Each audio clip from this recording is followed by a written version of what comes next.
Oh my. It's 2020 now, so I'm sure you already know the difference between a hard disk drive and a solid state drive, so we're not going to get into all that. We're just going to take a look at this. We have the SanDisk Extreme Portable SSD high-speed storage for high-res photos and videos. Now the reason I got this is because I was dumb and I wanted to get it as cheaply as possible. I got the MacBook Air with the base storage, which was 128 gigabytes, which I was like, all right, I'll be able to do that. Long story short, I'm not able to do that. So this right here has 250 gigabytes, which if you can do the math is about double the space of this MacBook Air. You know, come to think of it, a lot of stuff is double the space. My phone's double the space. My car even has double the storage capacity of this MacBook Air. That's pretty sad. Although I guess to be fair, my Apple Watch does have less storage, but then again, I don't put anything on here anyways. So really what I got this for was so I could plug it in, transfer all my video files here. That way when I edit them, it doesn't take up space on the hard drive, and that way everything's nice and clear, nice and clean. And plus I'm effectively tripling my storage space of this laptop, although this is gonna be dangling out the side, but whatever. It is what it is. It does come with a 3-year warranty guarantee, so that's pretty cool. We'll be able to store, edit, and curate large photo and video libraries at blazing fast speeds. We have a rugged IP55 water and dust resistant design. It's shock and vibration resistant to withstand drops up to 2 meters. And it's small, compact with USB 3.1 Gen 2 USB-C ready and also Type A compatible. And if you really want to, you can even use this in a Tesla to put your Sentry and dashcam footage on too, so that's cool. Although a lot of people use the Samsung T5, so that might be a better option. I know this isn't the way to do it, but personally I like the design of this one better. Aesthetics, but you gotta go function over aesthetics sometimes, but in this case, I'm already here.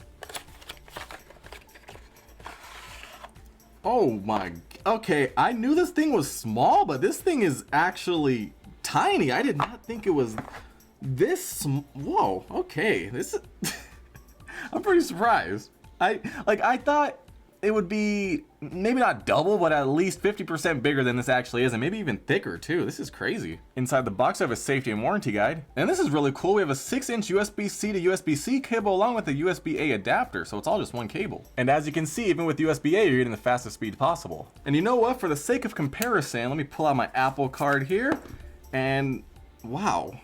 Look at that, it's very comparable to the size of an Apple card. Now, obviously you can't put this in your wallet. Wow, this is still very impressive. Look at that.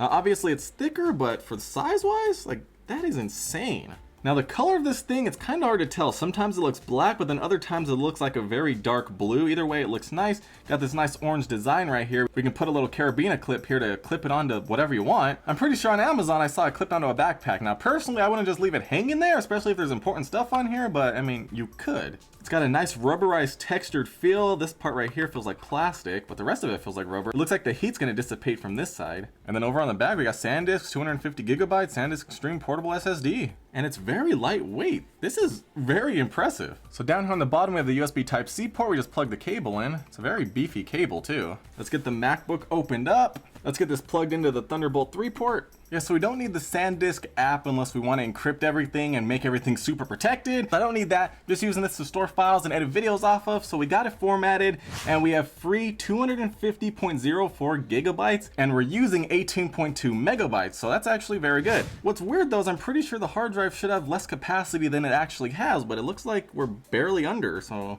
that's cool, I guess. So now what we're gonna do is run a speed test to see how fast this drive actually is. We'll select the target drive, as well as a 5 gigabyte stress test, and we'll start the speed test. Looks like we capped off at 462.4 megabytes a second, and it looks like we read at 508.5 megabytes per second. So based on this test, it looks like we are able to do pretty much anything, although we might have some trouble with 4K depending on the format, but at least it should be good for everything that I'm doing with it. We have had it plugged in for a while. It does feel like it's getting a little warm, although it's definitely not too hot. I mean, heat's gonna happen, that's just the way of life. But all in all though, I'm very impressed with this thing. I can't wait to use it, and hopefully it lasts forever and I don't have to use the 3-year warranty. That'll be great. Let me know if you guys have one of these and if you had any issues with it, and if you prefer the SanDisk one, or maybe you prefer the Samsung T5 over this. Let me know what you use it for. Let me know if you use it in your Tesla. Let me know what your experiences are. But right now, I'm just glad I tripled the storage of my MacBook because this thing has been driving me nuts.